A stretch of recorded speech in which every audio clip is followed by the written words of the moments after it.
a Monday. I think it's like the 10th or something. I'm not quite sure.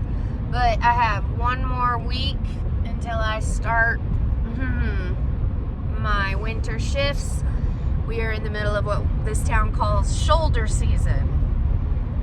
It's one of the roughest seasons in town, coming off of summer and in between like the winter season and the summer activities. There's like nobody making any money.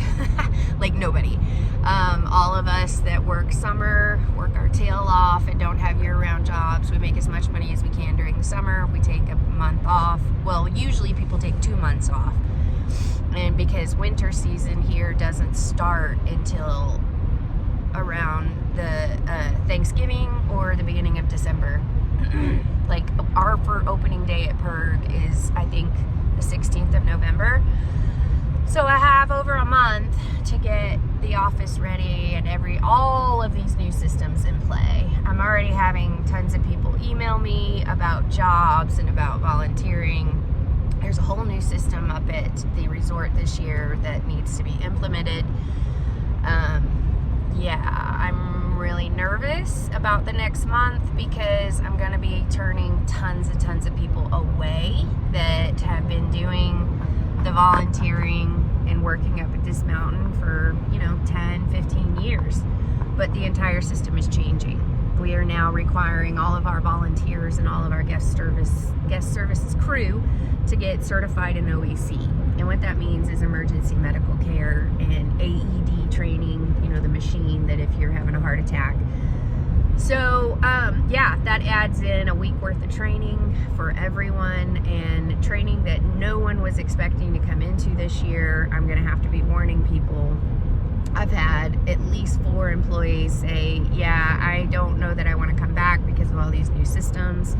They don't want to sit behind a computer. They want to be outside. That's the whole point of working at a ski resort. But the ski resort is changing its policies, They're changing the way they do everything so that you don't come to a ski resort expecting a 9-hour day shift, and that money that we all need to make in this town, because it's a resort town and it's 3 times expensive as anywhere else. They want to make sure that if you come to work, you have a full 9 hours of work. So they're making everyone cross-train. So if your department's slow, you have to go to another department. That's really rubbing a lot of older employees the wrong way. So next couple of weeks is going to be really rough. I know there's a ton of people out there in this town that are saying my name and talking about me, whether it's good talking or bad talking. I am someone in charge.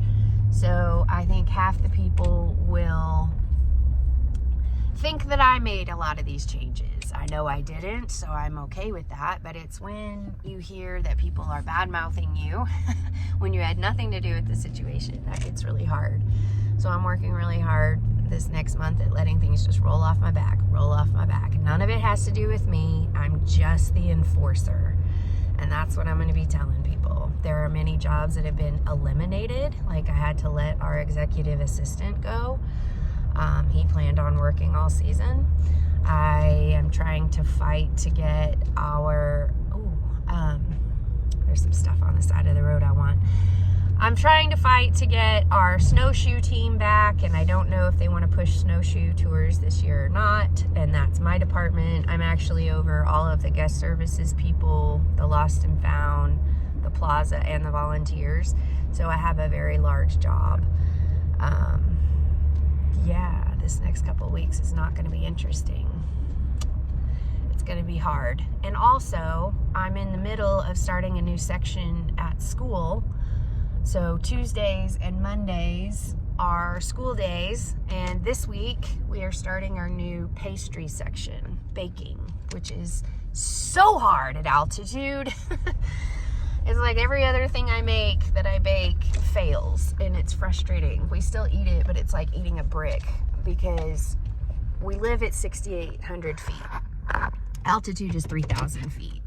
Up at the resort, it's 9,000 feet. So it's like I'm in this weird zone where the pressure isn't what it needs to be to bake and rise and things like that. Like we had to make beans last week.